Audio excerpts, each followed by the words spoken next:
जय बोलो देवादिदेव 1008 श्री भगवान महावीर स्वामी की जय जय जय। अहिंसा परमो धर्म की जय जय जय। परम पूज आचार्य गुरुवर श्री विद्यासागर जी महाराज की जय जय जय। परम पूज प्रमाणिक संत महामना मुनिराज प्रमासागर जी महाराज की।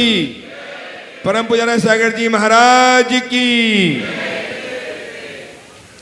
प्रभु आराधना का ये पावन क्षण जीवन के श्रेष्ठतम क्षणों में से एक है।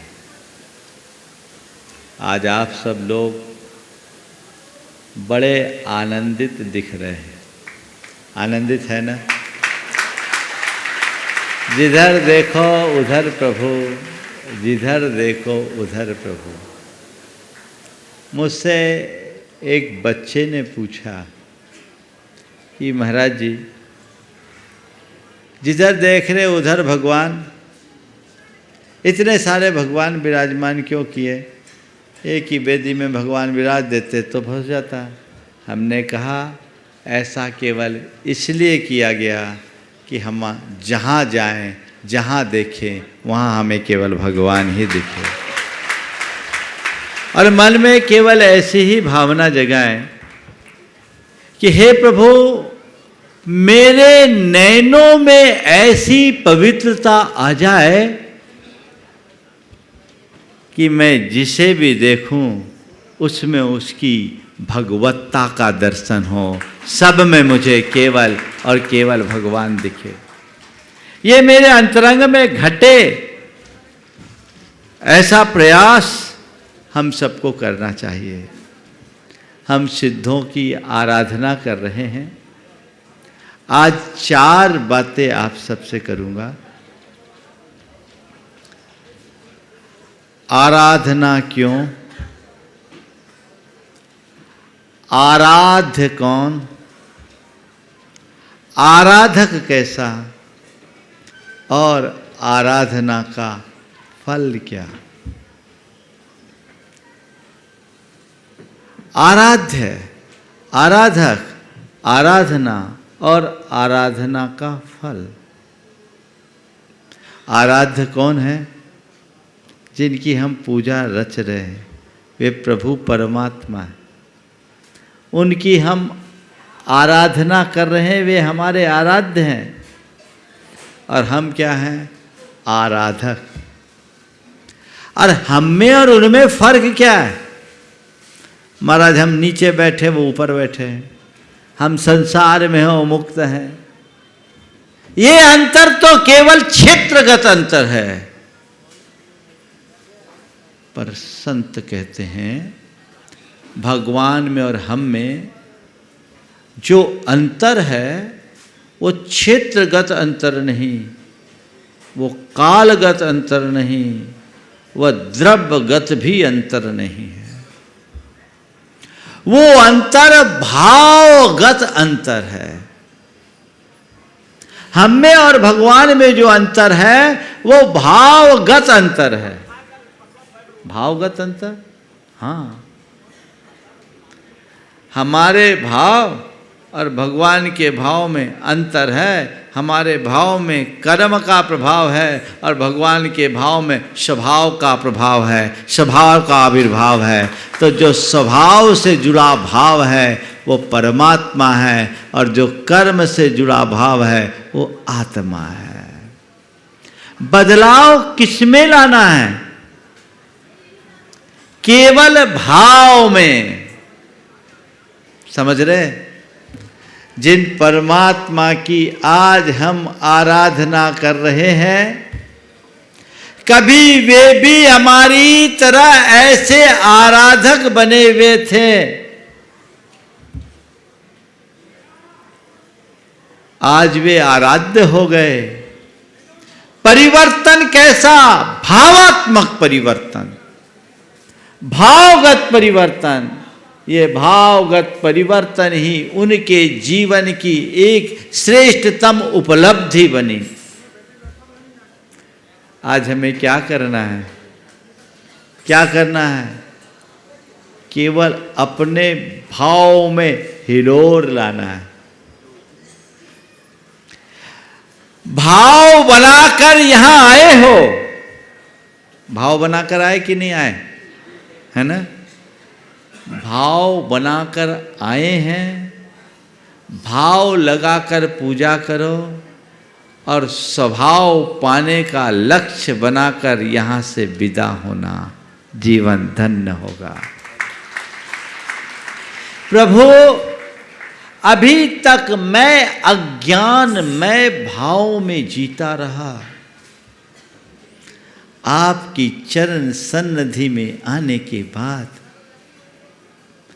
मुझे ज्ञान का आभास हुआ। अब मेरे भीतर कुछ समझ विकसित हो रही है, मेरे अंदर ज्ञानमय भाव प्रकट हो, ऐसा पुरुषार्थ अपने अंतरंग में जगाइए, तभी हमारा जीवन निहाल होगा और हम अपने जीवन में कुछ कर पाएंगे।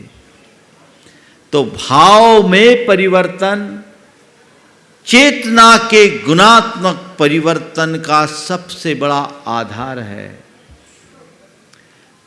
संसार भाव से होता है और मुक्ति भी भाव से है।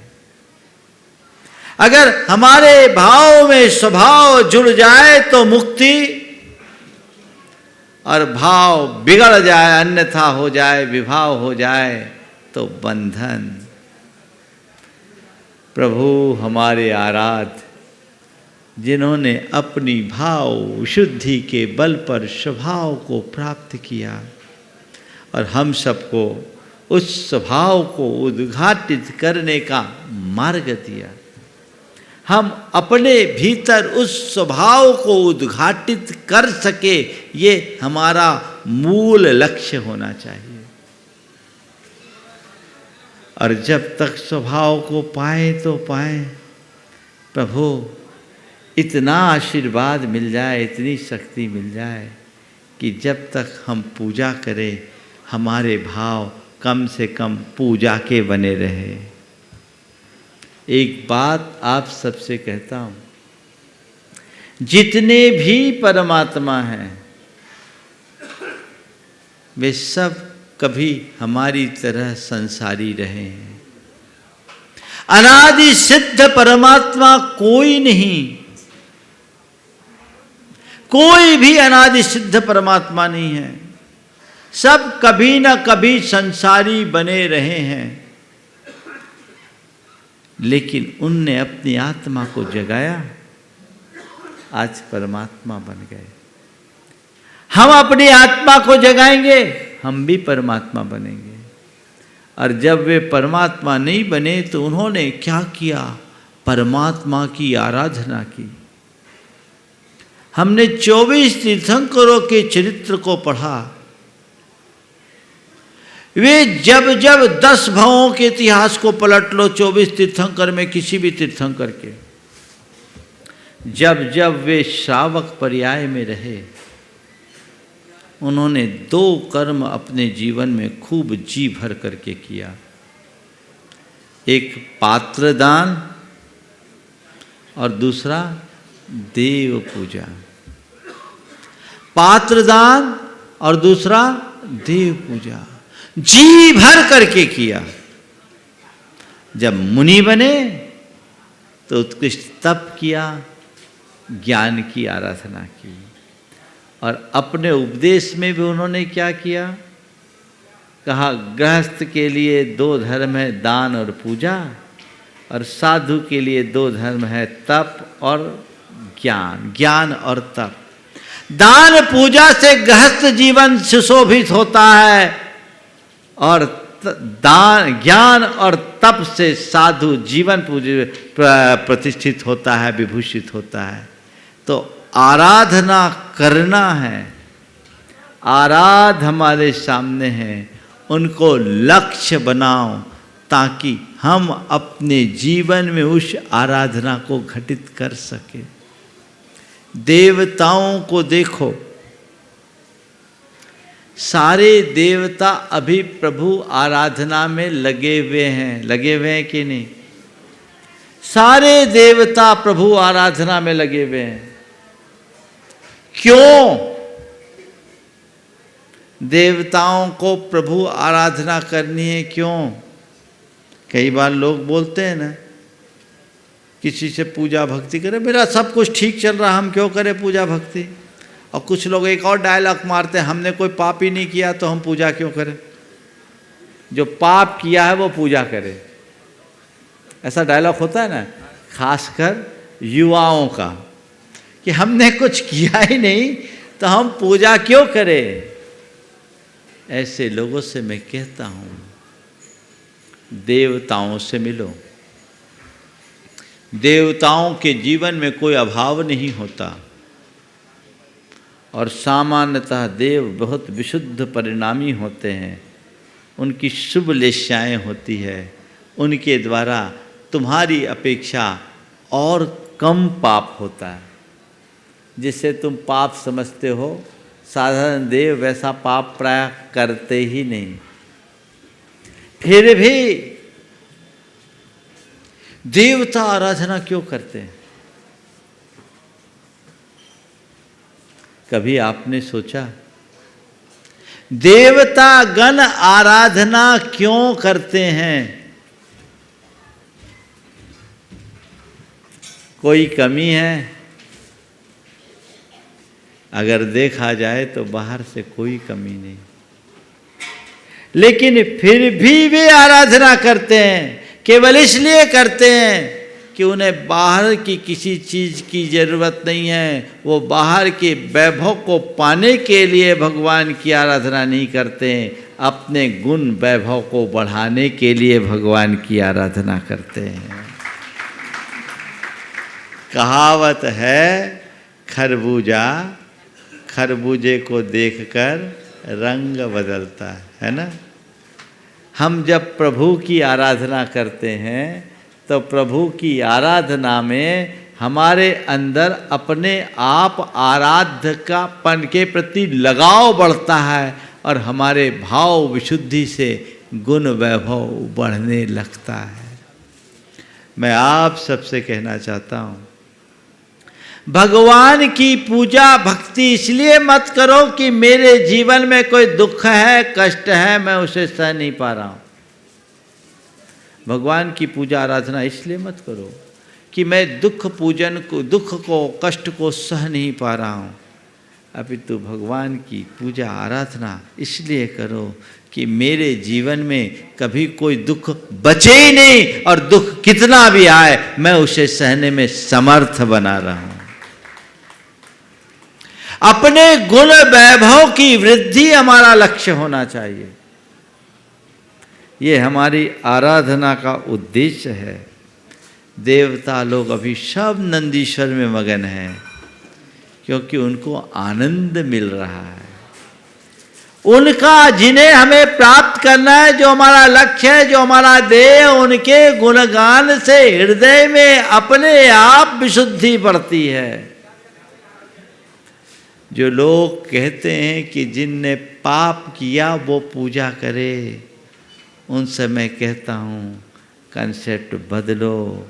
जिन्हें ऊपर उठना है वो पूजा करे, जीवन को ऊंचा उठाना है वो पूजा करे। ये जीवनोत्थान का एक श्रेष्ठ माध्यम है। पूजा करने का मूलभूत उद्देश्य यही है। तो इन 8 दिनों में प्रभु के स्वरूप को पहचानना, वे हमारे आराध्य हैं, उनकी तरफ अपनी रुचि जगे, उनके स्वरूप पर हमारी दृष्टि जाए। आप लोग क्या कहते हैं? अनंत चतुष्टय के धनी तुम ही हो सिरताज, मुक्ति बधु के कंत तुम, 3 भुवन के राज। अनंत चतुष्टय से मंडित प्रभु, जन्म जन्मांतरों से लगे कर्म को नष्ट कर लेने वाले, आपकी शरण में आने के बाद लग रहा है कि वाकई में तत्वतः हम में और आप में कोई अंतर ही नहीं।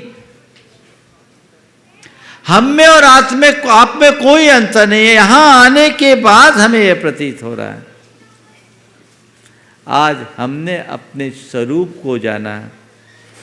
प्रभु, मेरे भीतर का भी वही स्वरूप उद्घाटित हो। आपके चरणों में आकर के केवल मैं ये भावना भा रहा हूं।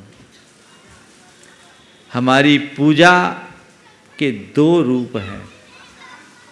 एक वो जो हम मुख से उच्चारित करते हैं और द्रव्य चढ़ाते हैं, और एक वो जो हम प्रभु के प्रति अपना अनुराग प्रकटाते हैं। प्रभु के प्रति अनुराग प्रकटाना निज गुणों को अनुराग बढ़ाना है, और गुणों का अनुराग तभी होगा जब हमें गुणों की पहचान होगी। तो हम जब भगवान के प्रति अपनी भक्ति करें, उनके एक एक अर्घ में समझे कि यही मेरा स्वरूप है और मुझे इसी भाव से प्रभु की आराधना करना है, तो आप पाएंगे धीरे धीरे आपकी भाव विशुद्धि बढ़ेगी। तो आराध्य को जानो, और हम आराधक हैं। हमारी आराधना का उद्देश्य उस आराध्यपन को पाने का है। ये आराधना विशुद्ध आराधना बने, उत्तरोत्तर हमारे भावों में शुद्धि आए। अष्टद्रव्य से पूजा करेंगे। इस विधान में आपको अन्य विधानों से एक अलग अनुभव होगा। जिन लोगों ने पिछले विधानों का लाभ लिया उनको पता है, लेकिन बहुत से ऐसे लोग होंगे जो शायद संभवतः पहली बार इस विधान में सम्मिलित हो रहे हों। उन सब के लिए मैं कहूँगा, एक एक मंत्र को आपको पूरे प्राणों से दोहराना है, और प्रत्येक मंत्र 9 बार उच्चारित होगा। उस 9 बार के उच्चारण में आपका अपने आप जुड़ाव बढ़ेगा। हमारी आराधना तभी सार्थक होती है जब हम अपना अनुराग जोड़ें और भाव जोड़ें। हर अर्घ में अंदर का उल्लास बढ़ना चाहिए। भगवान का नाम ले रहे हैं। मुझसे एक बार एक युवक ने सवाल किया कि महाराज जी, हम लोग जब भगवान सामने हैं तो भगवान का नाम क्यों ले रहे हैं? आप सामने हैं फिर हम आपके नाम की जाप क्यों करें? बात जायज है। हम भगवान हैं सामने और महावीर भगवान, श्री महावीराय नमः, श्री महावीराय नमः, श्री महावीराय नमः, श्री महावीराय नमः। अरे महावीर सामने है, नमस्कार कर लो, फिर महावीराय नमः, महावीराय नमः, महावीराय नमः क्यों? अनंत परमात्मा सामने है, नमो अरिहंतालम, नमो अरिहंतालम, नमो अरिहंतालम क्यों? सिद्ध प्रभु सामने, नमो सिद्धालम, नमो सिद्धालम, नमो सिद्धालम, नमो सिद्धालम क्यों? बार बार ऐसा क्यों पूछा था शंका समाधान में। मैंने कहा केवल इसलिए हम उनके सामने भी यही स्वर बार बार दोहराते हैं क्योंकि इनके सामने हमारे अंदर ऐसे संस्कार आ जाए कि हम जिसको भी देखें हमें अरहंत की छवि दिखे, सिद्ध की छवि दिखे, और हमारे जिह्वा में ऐसे संस्कार जम जाए जब भी निकले तो भगवान का नाम निकले और कोई दूसरा काम ना हो। दृष्टि वो हो तो यहाँ आप महसूस करेंगे 8 दिन की इस आराधना के बाद आप पाएंगे कि आपके कानों में गूंजेंगे ओम ह्रीं मसीहा उषा नमः, ओम ह्रीं मसीहा उषा नमः। यही एक उपलब्धि है, और ऐसी विशुद्धि के साथ जो आराधना करेंगे उन्हें निश्चित रूप से उस आराधना का फल मिलेगा। इस आराधना का फल आप चाहते हो नहीं चाहते हो? चाहते हो? क्या चाहते हो? हाँ, क्या चाहते हो? मोक्ष, सिद्ध अवस्था। हाँ, देखो बिल्कुल, हाँ कह रहे भगवान जैसे गुण। देखिए आराधना के दो फल हैं, एक पुण्य की प्राप्ति या परंपरा मुक्ति, और आराधना का दूसरा फल है अपने भावों की अतिशय विशुद्धि या भाव भक्ति की वृद्धि। मैं आप सबसे अपेक्षा रखता हूँ इस आराधना का दोनों फल आपको प्राप्त हो। पुण्य प्राप्ति, पाप की निर्जरा, परंपरा मुक्ति, ये सब परोक्ष फल है ना। कितना पुण्य बंधता है पता तो लगता नहीं, कितना पाप कटता है ये भी पता नहीं। इसका फल भी मिलेगा तो परलोक में जाने के बाद मिलेगा, और मुक्ति भी मिलेगी तो इस भाव में दिख नहीं रही है ना। पर इसका प्रत्यक्ष फल क्या है, वो मिलना चाहिए। तो मैं आपसे चाहता हूँ, हम लोग कहते हैं पूजा करने से पुण्य बंधता है, पाप कटता है, मुक्ति मिलती है ना। तो ये तो परोक्ष का पुण्य है, परोक्ष का पाप है, परोक्ष की मुक्ति है। मैं चाहता हूँ प्रत्यक्ष में पुण्य बंधे, प्रत्यक्ष में पाप कटे और प्रत्यक्ष में मुक्ति मिले। चाहिए पुण्य बंधे, पाप कटे और मुक्ति मिले। उसके लिए क्या करना है? प्रत्यक्ष पुण्य क्या है? हृदय की विशुद्धि ही पुण्य है। कल मैंने बताया था पुण्य किसको बोलते हैं? विशुद्धि से पुण्य बनता। और विशुद्धि क्या है? साता आदि प्रशस्त कर्मों के बंध योग परिणाम। यानी हमारे हृदय में जितना उत्साह, उमंग और उल्लास प्रकट होगा, समझ लेना उतने पुण्य की प्राप्ति हो रही है। ये सबकी अपनी अपनी कसौटी है। हर अर्घ में उल्लास बढ़ाओ। ये मेरे जीवन के कितने कीमती क्षण है कि हम ऐसे वातावरण में, ऐसे पवित्र क्षेत्र में, ऐसे पवित्र काल में इतने पवित्र अनुष्ठान के साथ यह आयोजन कर रहे हैं। इसका लाभ होना चाहिए। बाणीम गदगद यन बपुः पुलकयन नेत्रद्वयन श्रावयन मूर्धानम नमयन करो मुखलियन चेतोपि निर्वापयन। गद वाणी से आराधना करना। मंत्र बोलते समय कई लोग झपकी ले लेते हैं। मंत्र बोलते समय आधे आधे शब्दों में बोलते हैं। नहीं, गदगद वाणी भक्ति, ये भक्ति है। इस भक्ति की वृद्धि पुण्य की वृद्धि है, विशुद्धि की वृद्धि है। ये हमारे जीवन को आगे बढ़ाने वाली। समझ गए? तो वाणी को गदगद, पप्पू पुलकित, रोम रोम पुलकित हो। नेत्रद्वयन श्रावयन, दोनों नैन बहने लगे।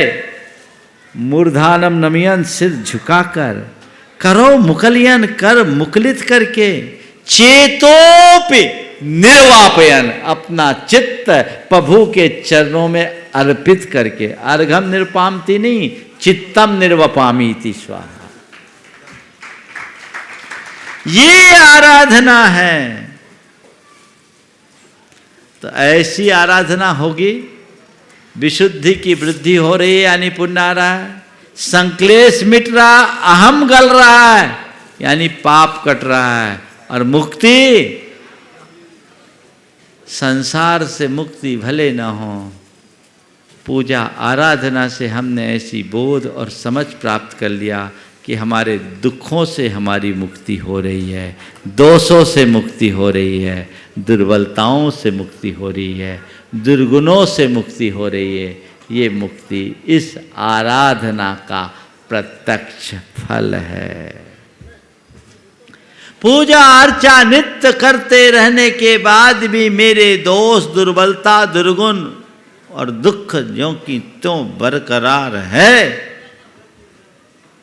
तो मेरी आराधना अभी फलवान नहीं हुई।